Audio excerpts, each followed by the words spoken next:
E aí pessoal, beleza? Sejam bem-vindos aí ao nosso primeiríssimo vídeo do canal, onde a gente vai falar de um tema muito importante e muito comum, principalmente depois da pandemia, que são os melhores medicamentos para ansiedade, os mais usados. E aí, gente, para começar a falar para vocês, a gente tem que deixar um negócio bem claro no começo, tá? Nós somos acadêmicos de medicina, então a gente tá para formar ainda médico, a gente não é médico. E esse vídeo não é para você sair daqui com o telefone na mão e não comprar remédio na farmácia, que a gente vai falar que é bom, tá? Então, assim, isso é mais informativo para explicar para vocês como que funciona, quais que são, porque para que servem, tá? Como que esse negócio tá funcionando no teu cérebro, do que para você sair daqui com a receitinha mental naquela farmácia que vende remédios sem receita. Bom, e para começar, a gente vai falar da primeira linha de tratamento para ansiedade. Os medicamentos mais bem utilizados, mais recomendados para tratar a ansiedade a longo prazo, tá? E a primeira classe?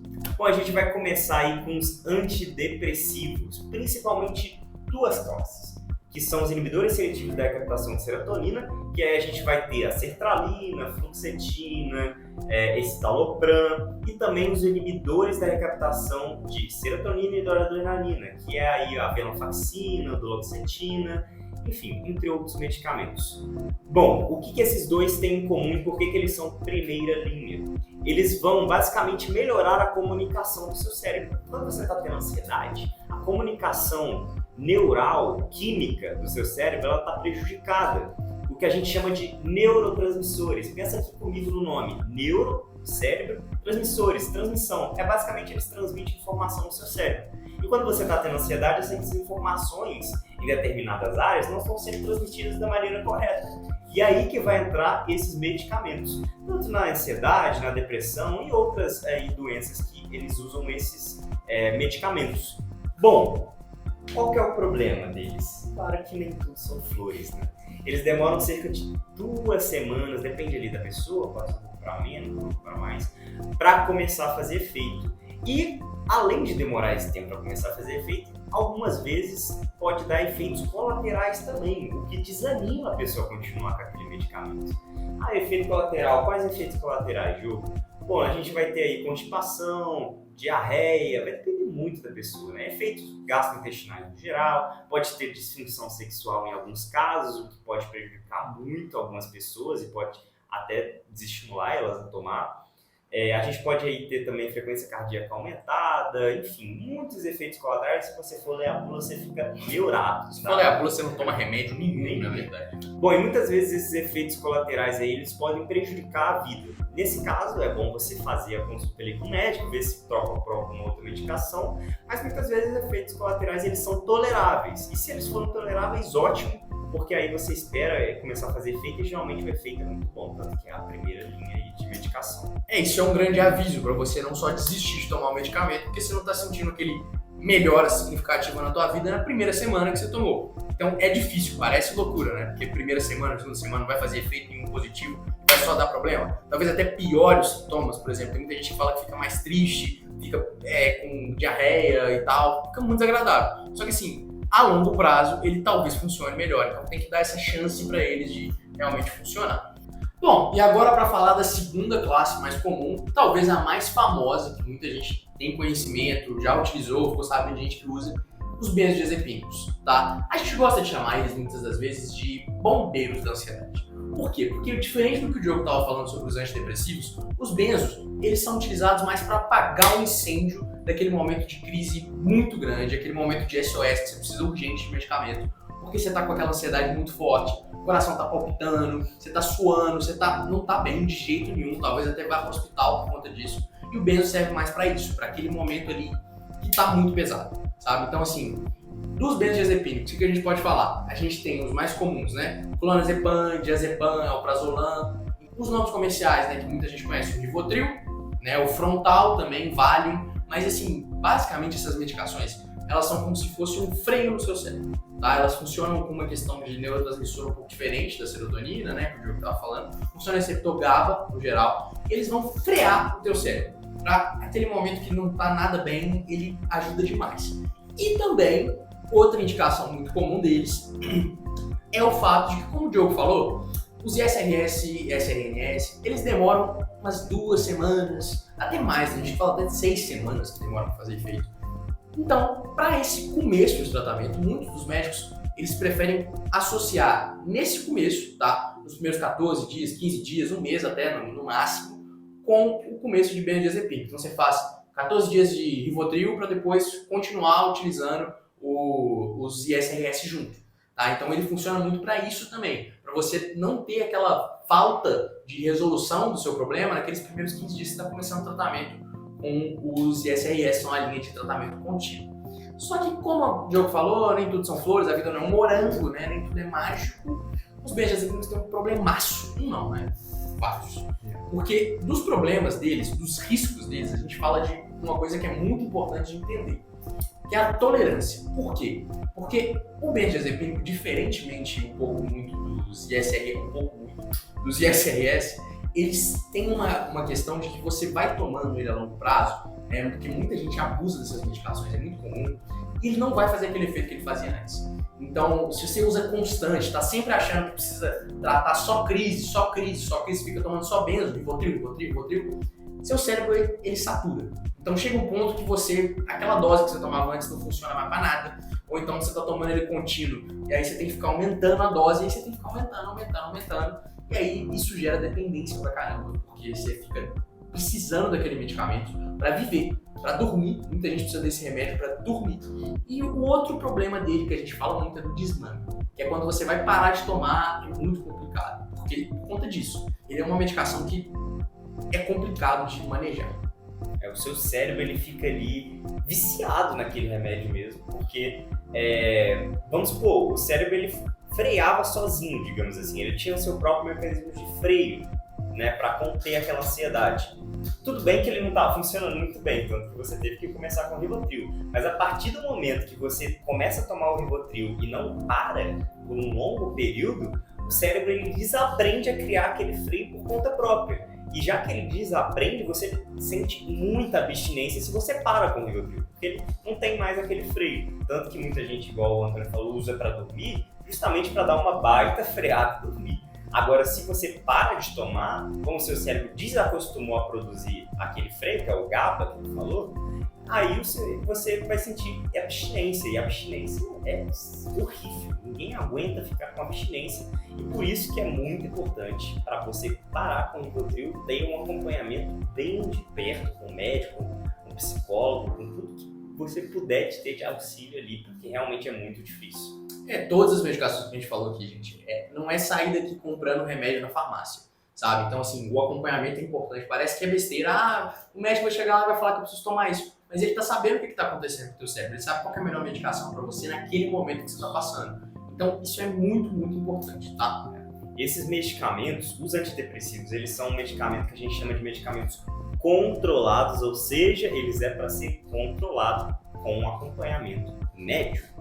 E o Rivotril, né, os benzodiazepínicos no geral, são medicamentos de tarja preta.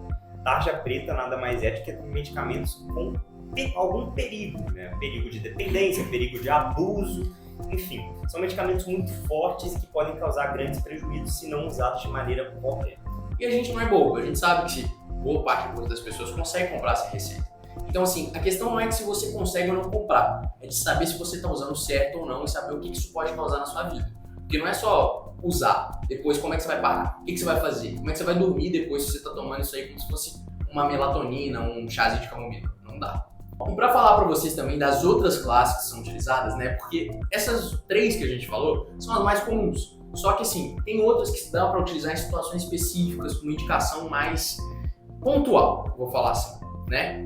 Exatamente. Para isso a gente tem aí, por exemplo, os beta-bloqueadores. Por exemplo, propanolol, esse tipo de medicação, atenolol, que normalmente é medicação que você sabe que teu avô toma, tua avó toma, que é mais pro coração.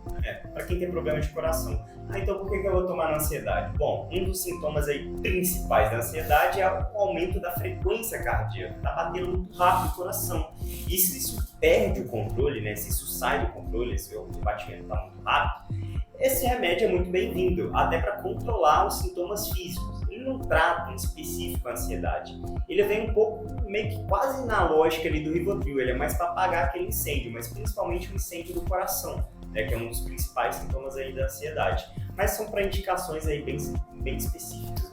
Para aquela pessoa que às vezes está no desmame de alguma medicação, ou às vezes que não consegue controlar a ansiedade num dia que vai ter um momento muito potencial de ficar ansioso, e aí toma pra você não ter aquela arritmia, ficar batendo muito forte.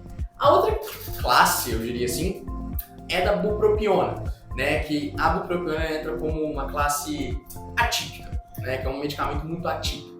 Porque a bupropiona, ela funciona um pouco diferente dos ISRS, não tem nada a ver com o benzodiazepínico, mas ela também auxilia na ansiedade. É muito indicada para paciente tabagista, que quer parar, indicada também para transtorno de compulsão alimentar, quando associada com a naltrexona, por exemplo, com Trave. São medicações ok. A BUP, ela é muito bem-vinda também para o paciente que tem ansiedade e está querendo perder um pezinho, porque a bupropiona, ela também tem esse efeito de diminuir um pouco o apetite associado. Então é uma medicação boa, só que também tem suas ressalvas, né? Porque ela demora as outras semanas para fazer efeito, ela não é tão bem indicada para ansiedade especificamente, então ela é mais para um tipo de paciente específico.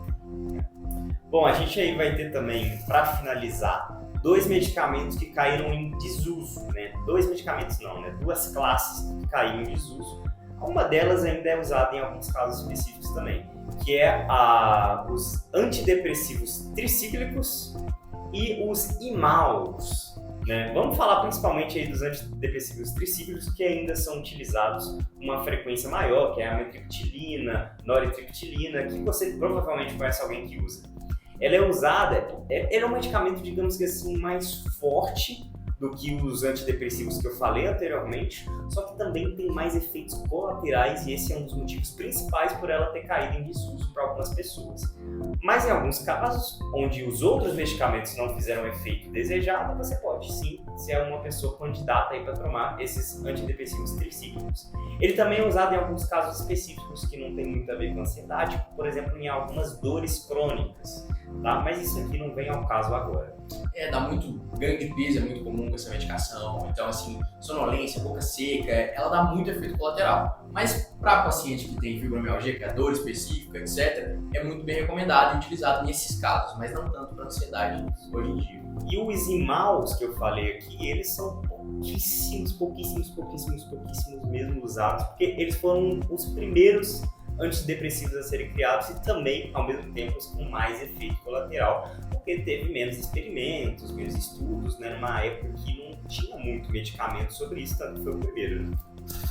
E pra gente fechar para vocês uma conclusãozinha, a gente diria que, primeiro, para tratamento contínuo, para longo prazo, ISRS, tá? Então ali, sertralina, escitalopram, é o melhor medicamento, não tem jeito, eles são para longo prazo, funcionam muito bem. Tá? Também os ISRN também utilizados em alguns casos, vacina, exatamente, muito bons. Só que para apagar incêndio, como a gente tinha falado antes, para crise aguda, benzodiazepina. Então essas são as 2 coisas que vocês têm que pegar melhor ali, que são, né, Rivotril, frontal, são as melhores para crise aguda, para aquele momento de desespero que não tá nada legal. E para casos de performance acadêmica, qualquer coisa assim, você fica muito ansioso, aí sim que você vai utilizar, por exemplo, beta-block, etc, mas não é tão utilizado. Então é isso que basicamente vocês têm que tirar saindo daqui com o vídeo, tá? E a nossa última coisa que é muito bom reforçar para vocês é que o medicamento ele é uma bengala, tá? Ele é necessário, com certeza, em muitos casos,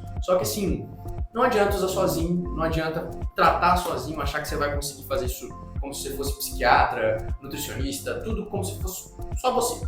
Então assim, é importante usar? É, mas tem que ser controlado, tem que ser bem feito esse tratamento, porque não adianta nada só tomar medicamento e continuar com a vida estressante pra caramba, continuar com a alimentação toda errada, não bebendo água, tomando energético como se fosse aguinha. Então assim, tem que manejar isso direitinho.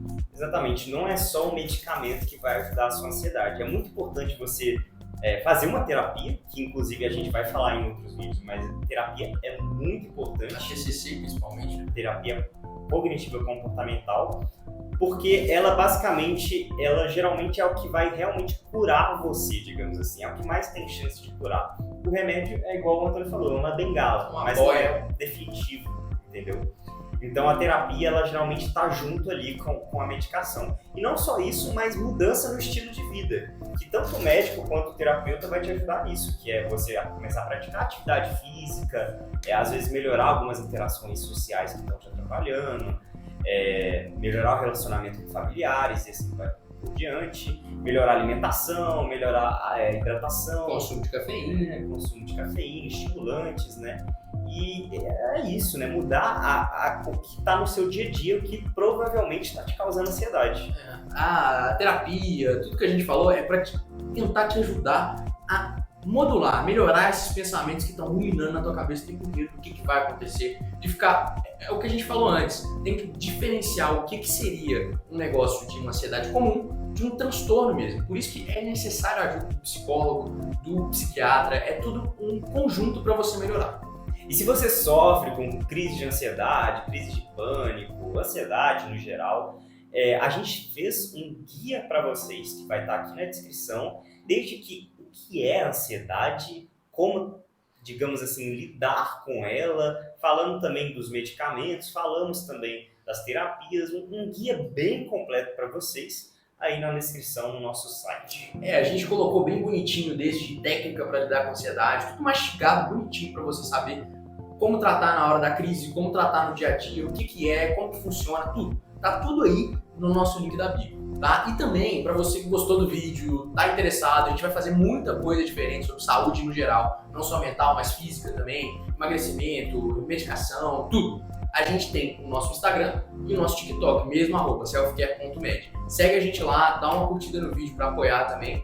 E é isso. Obrigado, gente. Muito obrigado. Curte, deixa o like, compartilha. Até a próxima.